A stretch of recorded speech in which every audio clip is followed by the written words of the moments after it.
골로새서 3장 12절에서 17절까지 말씀 제가 읽겠습니다. 그러므로 너희는 하나님이 택하사 거룩하고 사랑받는 자처럼 긍휼과 자비와 겸손과 온유와 오래 참음을 옷 입고 누가 누구에게 불만이 있거든 서로 용납하여 피차 용서하되 주께서 너희를 용서하신 것 같이 너희도 그리하고 이 모든 것 위에 사랑을 더하라. 이는 온전하게 매는 띠니라. 그리스도의 평강이 너희 마음을 주장하게 하라.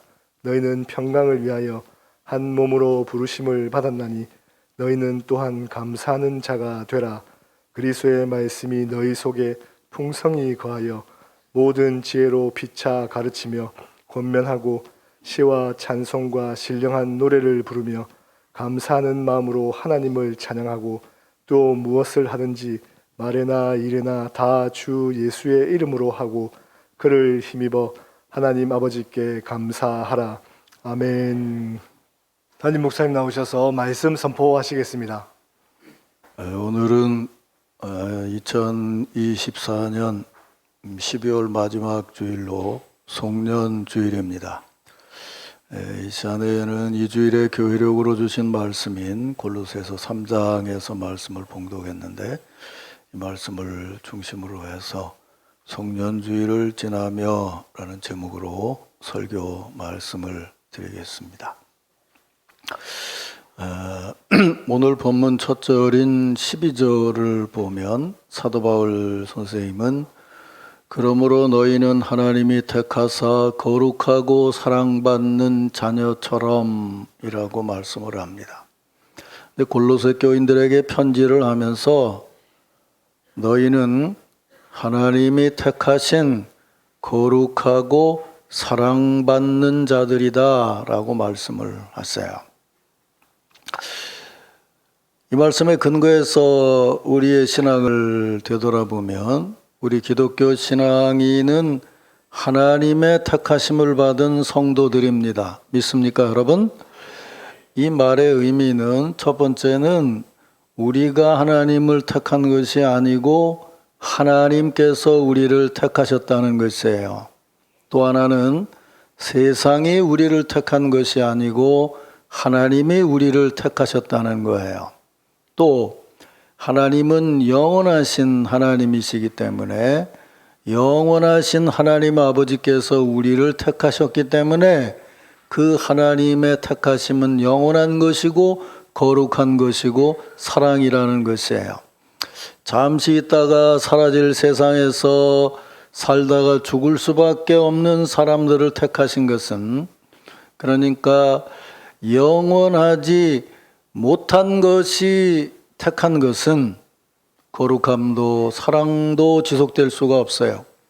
오직 영원하신 하나님 아버지께서 그 거룩하시고 영원하신 하나님께서 택하셨기 때문에 우리는 거룩하고 사랑받는 하나님의 자녀인 것이에요.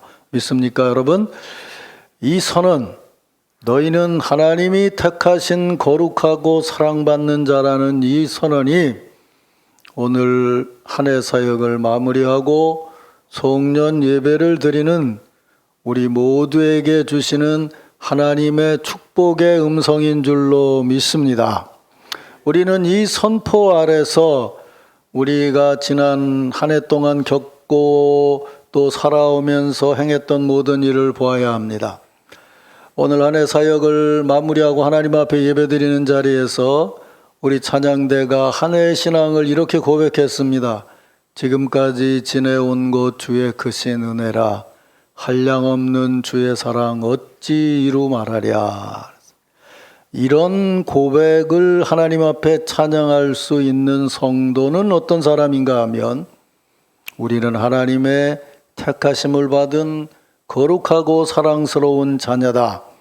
그래서 우리의 예배도 섬김도 교제와 사역도 가르침과 배움도 우리는 하나님의 택하심을 받은 거룩하고 사랑받는 자로서 살아온 것이라는 그런 분명한 확신 위에서 드리는 고백인 것이에요. 오늘 송년주일과 더불어 졸업 및 진구 축하 예배를 드리는데 오늘 졸업하며 진급하는 우리 교회 학교에 속한 우리의 자녀들을 그런 안목으로 보고 우리의 자녀들에게 너희는 하나님의 택하심을 받은 거룩하고 사랑받는 자라고 분명히 축복해 줄 수 있어야 할 것입니다. 이런 은혜와 축복 안에서 한 해를 마무리하고 새 사역을 시작하는 그런 은총이 우리 남천 교회 공동체 안에 충만하여 넘치기를 주의 이름으로 축원합니다. 이제 이런 하나님의 축복의 선언 위에서 우리 서로를 축복합시다. 한 해를 마무리하면서 정말 한 해를 하나님의 은혜 가운데 살았다는 그런 마음가짐으로 우리 이렇게 고백합시다. 하나님께서 우리를 택하셨습니다. 이렇게 고백하시고 우리는 거룩하고 사랑받는 자녀입니다.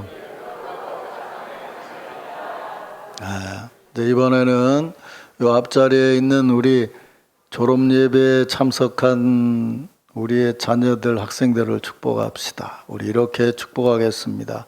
너희는 하나님이 택하신 자녀란다. 이렇게 축복하시기 바랍니다. 너희는 사랑받는 자녀란다. 이열 집사 같았으면 이런 때 뻘떡 일어나서 고맙습니다 이렇게 인사를 할 텐데 얘들은 무슨 말인지도 모르는가 봐. 나를 소 닭 쳐다보듯이 쳐다보고 있네. 내가 너희를 사랑한다 이 말이야. 응? 알았냐 지아나? 알았어? 알았어? 눈봐 박 목사님 아들 말이야. 알았어? 아 이러고 있어. 우리 교수 우리 성도들이 너희를 정말 사랑하고 있어요. 그래서 한 해를 마무리하면서 오늘 졸업 예배를 같이 드리면서 우리 모두가 하나님의 사랑받는 자녀고 우리의 자녀들이 더 우리의 사랑받는 자녀라는 그런 믿음으로 한 해를 마무리하게 됩니다. 이런 확신과 충만함을 마음에 담고 이제 사도 바울 선생님이 골로새 교인들에게 주신 말씀을 조금 자세히 보면서 송년주의를 지나는 우리에게 주시는 하나님의 은혜의 말씀을 듣겠습니다. 조금 전에 읽은 9절에 이어지는 12절 하반에 보면 긍휼과 자비와 겸손과 온유와 오래 참음의 옷을 입고 라고 말합니다. 앞 구절과 함께 읽어보면 사도 바울 선생님은 골로새 교인들에게 하나님의 택하심으로 거룩함과 사랑을 받은 자로서 너희들은 긍휼과 자비와 겸손과 온유와 오래 참음의 옷을 입고 서야 된다고 권면하고 있습니다. 여기 졸업생들 너희들 어렸을 때 그런 동화 읽어봤는지 모르겠는데 우리는 어렸을 때 그런 동화를 읽었어요. 한 부자 귀족이 거리에서 살고 있는 아이 좋게 말을 했고 옛날 말로 얘기하면 거지 소년 하나를 데려다가 아들로 삼아요. 그래서 아들로 삼기 위해 집에 데려와서 제일 먼저 하는 일이 뭐였냐면 그동안 거리에서 입고 지내던 더럽고 떨어지고 누추한 옷을 다 벗기고 시종들을 시켜서 목욕을 시켜요.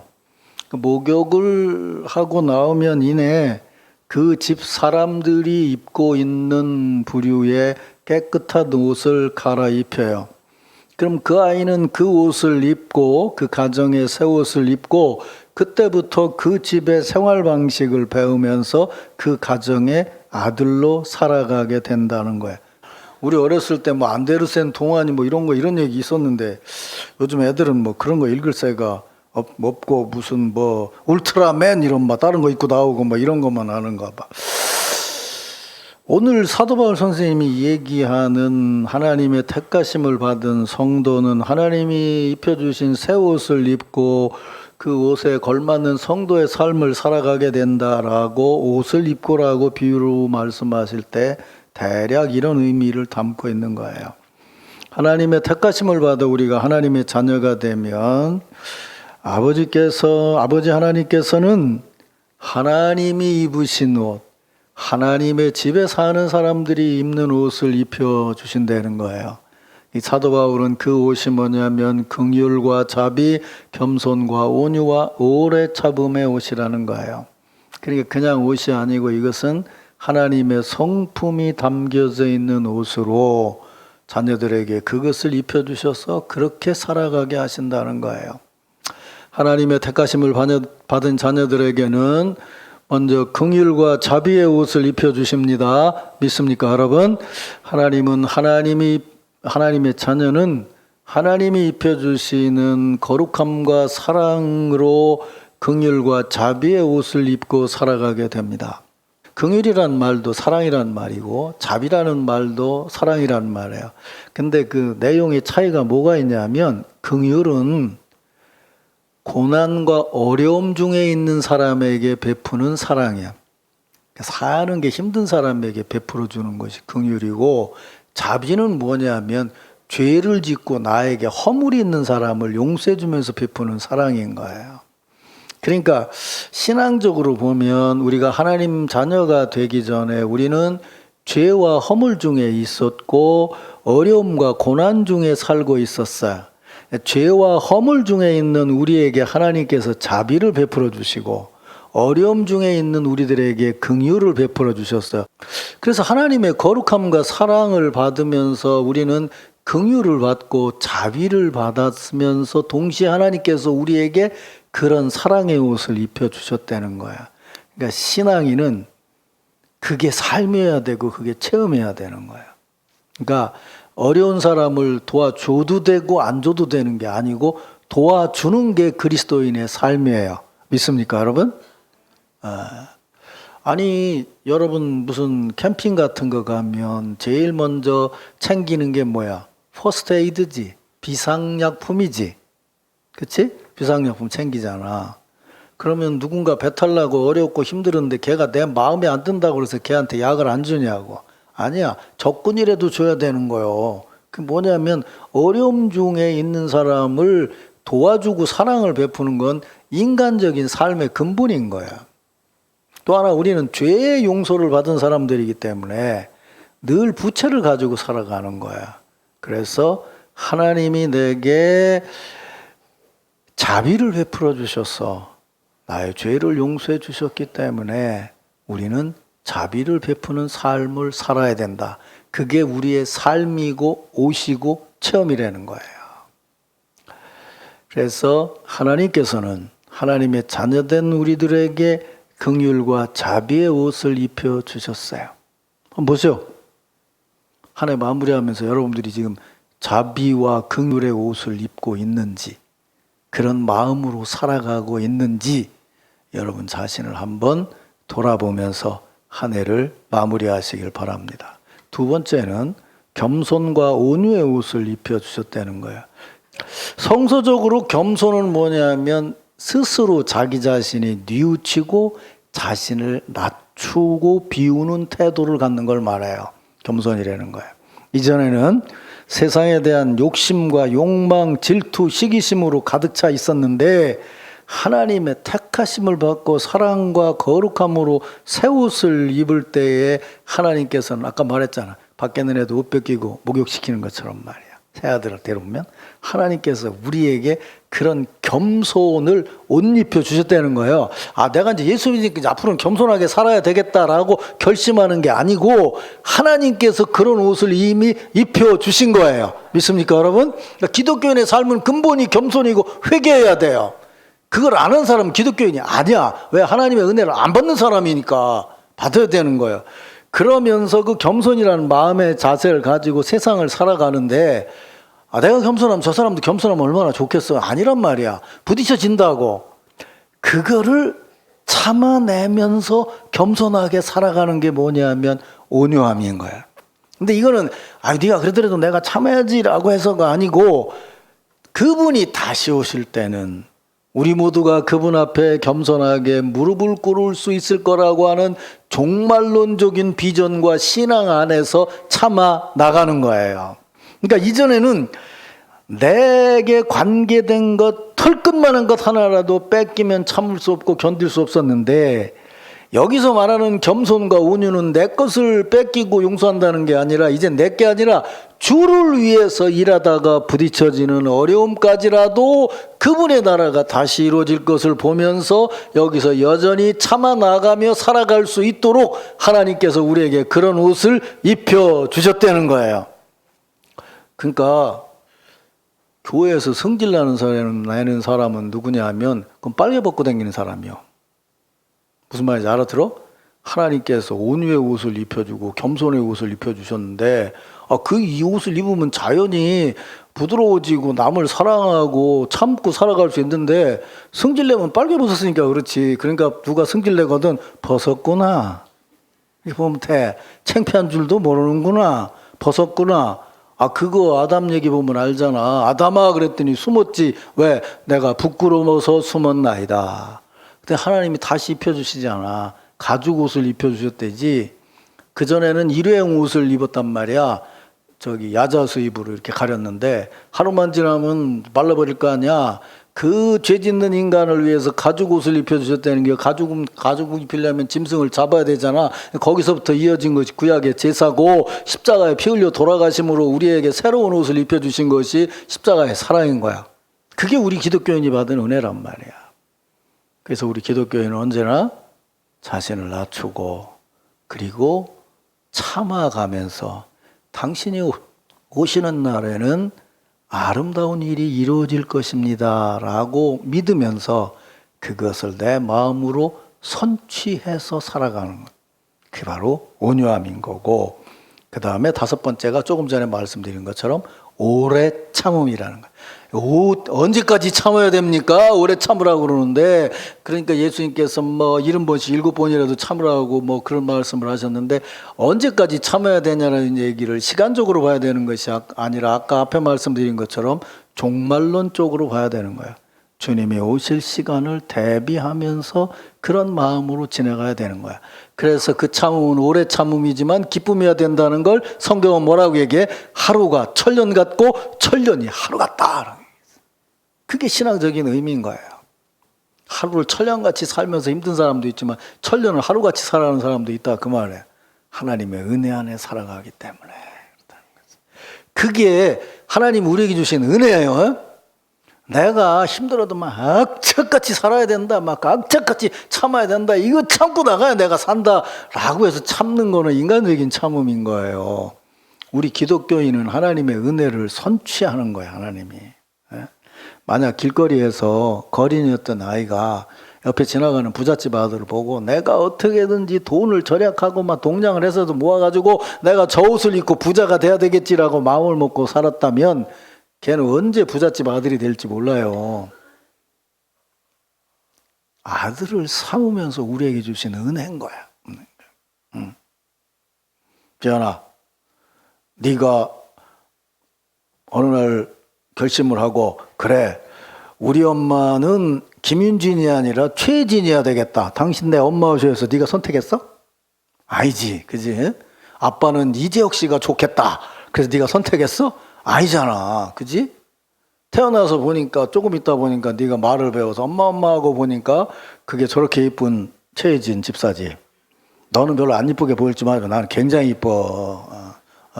그리고 저 장동건 닮은 네 아빠지. 네 아빠가 살만 조금쯤 장동건이야. 그렇지? 네가 선택한 거냐고. 아니야.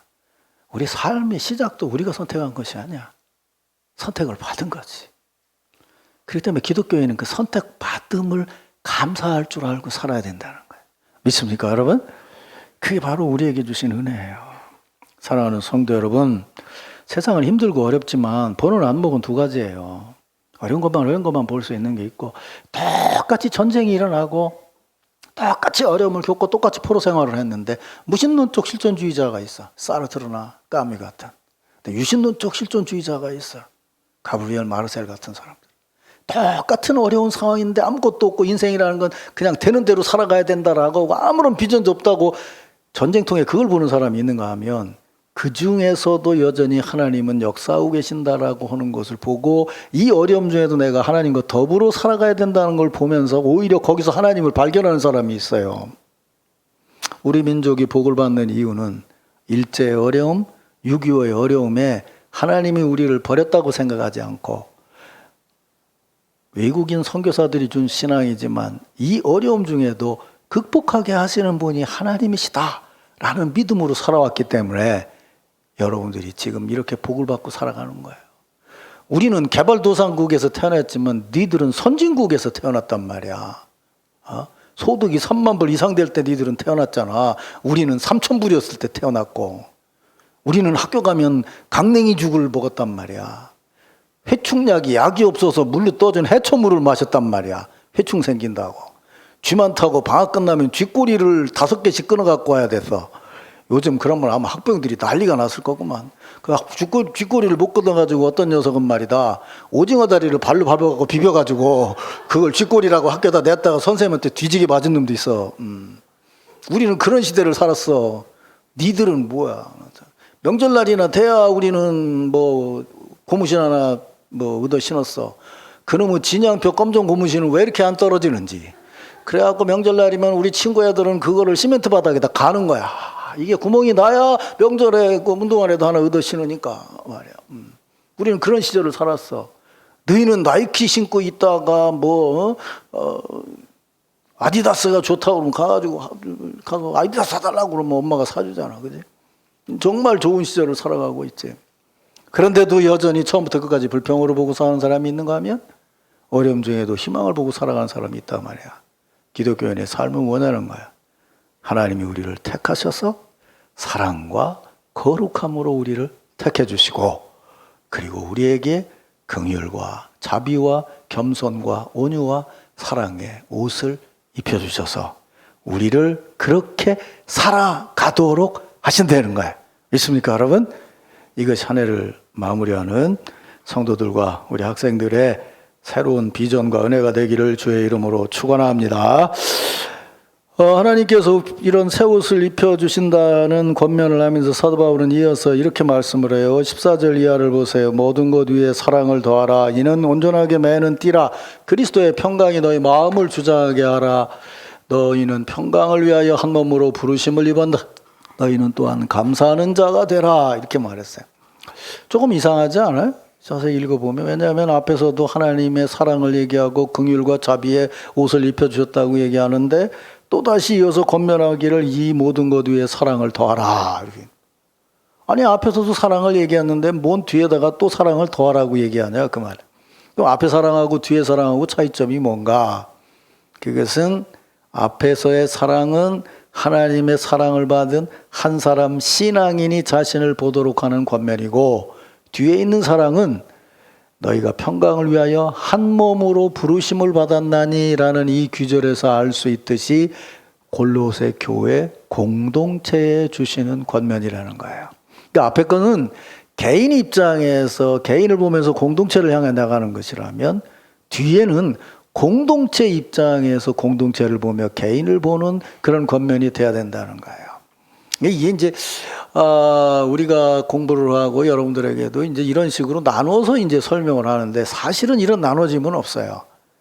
내 개인이 공동체를 보는 것이나 공동체 입장에서 나를 보는 것이나 분명히 그 안에 들어있는 나인 거지, 내가 나일 때가 따로 있고 공동체의 일원일 때가 따로 있는 건 아니에요. 그러나 교훈을 주기 위해서 이걸 지금 구분해서 얘기를 하고 있는 거죠.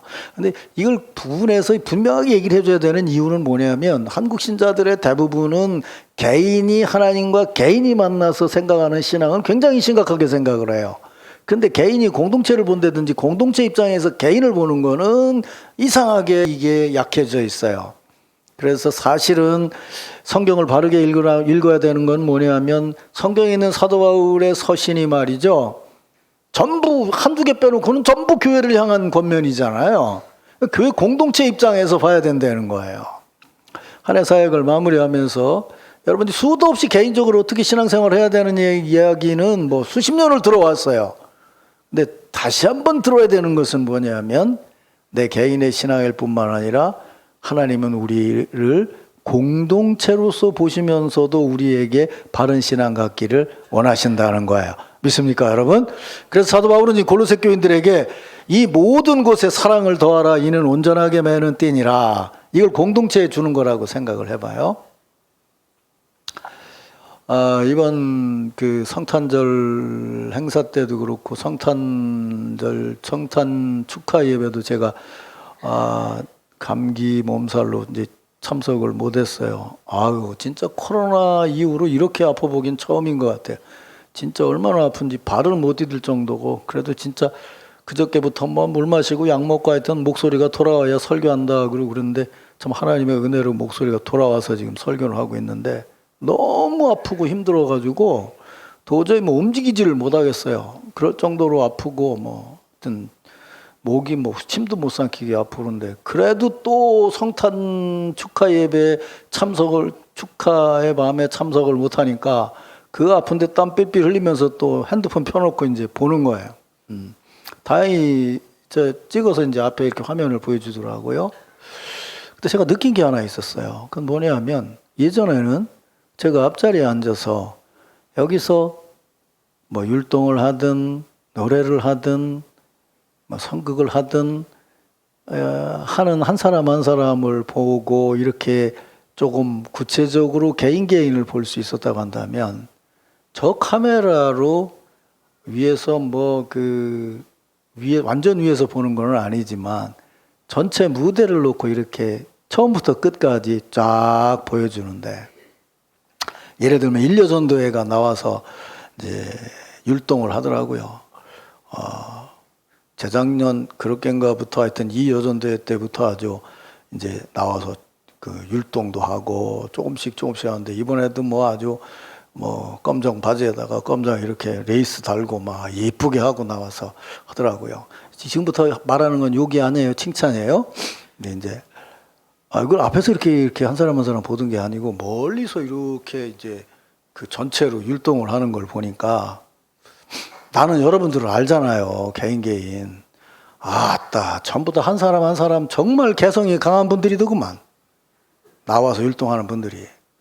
하여튼 일여전도에 보통 개성이 강한 분들이 아니야. 일여전도만이 아니라 다른 데 다 그렇더라고. 근데 참 감사한 게 말이죠. 같은 옷을 입고 같은 율동을 하면서 예수의 오심을 축하하기 위해서 한 마음이 돼가지고 그 나이에 지금 70이 넘은 분들까지 있는데 그거 안 틀리려고 모여가지고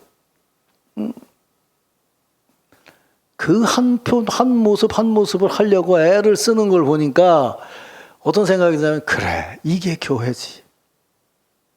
개인 왔을 때는 다 개성이 강한데 그들이 예수님을 찬양한다는 것 때문에 복장을 같이 하고 한 마음이 되어서 한 모습으로 저렇게 율동을 하고 뭐 보여줄 수 있다는 것이 야 이게 교회 공동체에 내리는 하나님의 놀라우신 축복이구나. 멀리서 보니까 그게 보이는구나. 그래서 또 다른 감동을 받았어요. 보세요. 개인이 독특한 사람들이 모여 있으면 그걸 하나로 묶는 띠는 어떻게 해야 되냐면요. 못 나가게끔 강해야 돼요. 끊어지지 않게끔 즐겨야 돼요. 그래서 묶어 놓으면 꼼짝을 못하게 묶어 놔야 돼요. 그게 제일 빠른 방법이에요. 근데 그건 절대로 오래 가지 못한다는 거예요. 뭐라고 얘기하냐면요. 너희들이 각기 받은 은사가 다른데 온전하게 묶어주는 띠가 있다. 그 띠가 뭔 줄 아냐? 예수 그리스도의 사랑이다. 사랑만이 온전하게 묶어줄 수 있다는 거예요. 그래서 공동체 얘기를 하면서 제일 먼저 얘기하는 것이 뭐냐? 여기에 사랑을 더하라는 거예요. 이 말을 할 때 사도 바울은 그냥 그것만 얘기하는 게 아니에요. 삼위일체 하나님이 사랑으로 온전한 교제를 나누시는 것처럼 그 사랑의 교제가 교회의 교제가 될 수 있어야 된다는 거예요. 믿습니까, 여러분? 여러분, 개인적으로 내가 긍휼을 베풀고 자비를 베푸는 신앙인으로 살아가게 해주십시오라고 기도할 때에 나는 그런 삶을 살아가고 있기 때문에 우리가 모이는 자리는 주께서 더욱 사랑으로 우리를 하나로 묶어서 우리 교회 공동체가 사랑으로 묶여지고 사랑으로 하나가 되는 공동체가 되도록 하나님께서 우리에게 은혜를 베풀어 주고 있습니다 라는 믿음이 한 해 사역을 마무리하는 여러분의 믿음이 되기를 주의 이름으로 축원합니다. 그렇게 사랑으로 묶는 거는 갑자기 무언가 강한 거, 센 걸 가지고 뭐 한 덩어리를 만들어야 되겠다라고 얘기를 하면 그때는 하나가 되는 척 할 수 있어요. 그러나 절대로 하나가 되지 못해요. 왜냐하면 그 안에 평강이 깨어지기 때문에 그런 거예요. 성경 안에 보면은 우리가 얘기하는 피스라고 하는 평화라는 말이 굉장히 다양한 용어가 있어요. 평안이 있고 화평이 있고 평강이 있고 평화가 있어요. 그 중에 평안을 얘기할 때는 주로 뭐냐면 내 마음 평안해 라고 하는 개인의 마음을 얘기해요.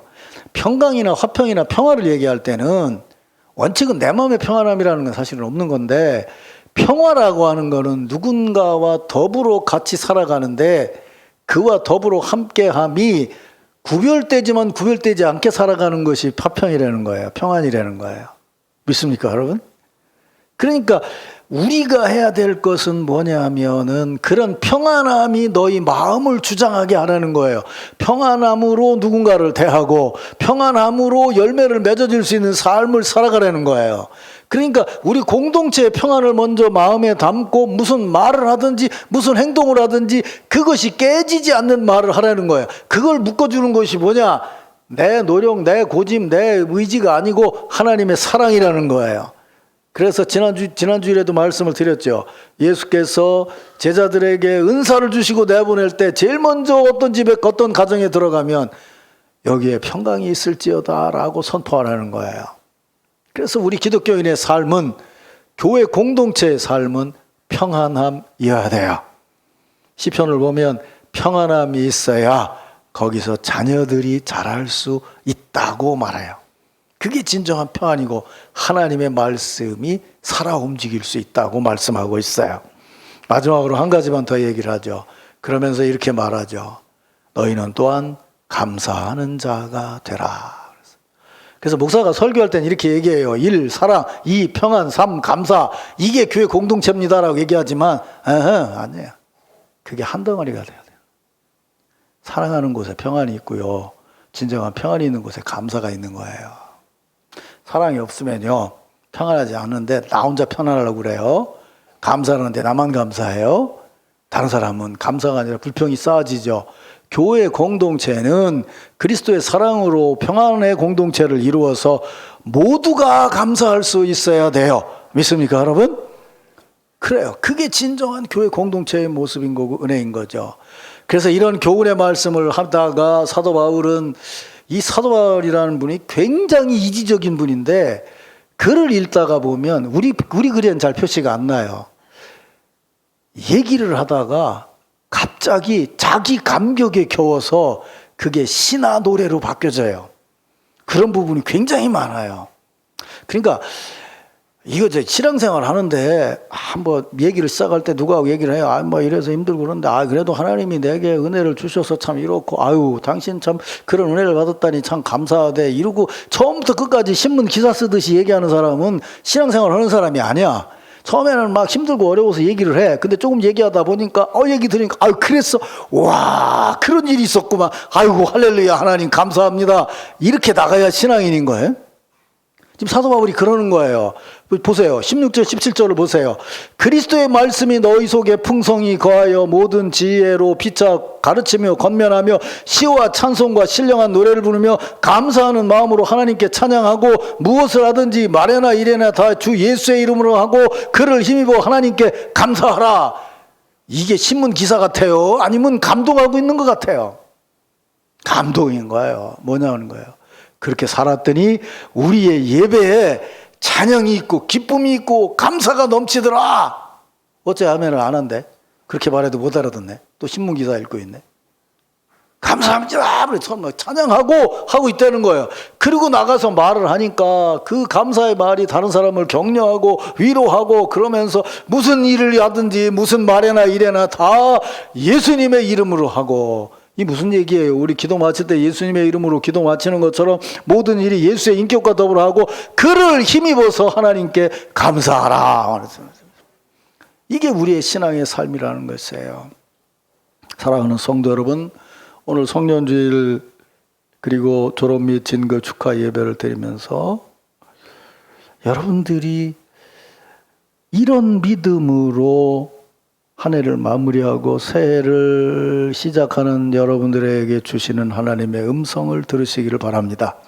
앞에서 말씀드린 것처럼 하나님께서는 우리를 택하셨습니다. 우리를 거룩하게 하시고 사랑받는 자녀로 삼아주셨습니다. 긍휼과 자비와 겸손과 온유와 오래 참음에 새 옷을 입혀주셨습니다. 그 옷을 입은 자녀로 우리는 하나님의 가정인 교회 공동체 안에서 사랑과 평강으로 하나를 이루고 그 하나됨 속에 진정으로 감사하는 삶을 살면서 그게 예배로 찬양으로 사역으로 교제로 말할 때마다 일할 때마다 그런 은혜가 자연스럽게 나타나서 우리와 함께하는 이들이 우리를 통해서 그거를 자연스럽게 체험함으로 하나님의 나라의 확장을 이루어가는 것이 우리에게 맡겨진 축복이요 사명이라는 것이에요. 한 해 동안의 삶을 여러분은 이런 기준에서 돌아보시고 새 사역을 이런 은혜와 비전으로 시작하는 그런 축복이 함께 하기를 주의 이름으로 축원합니다.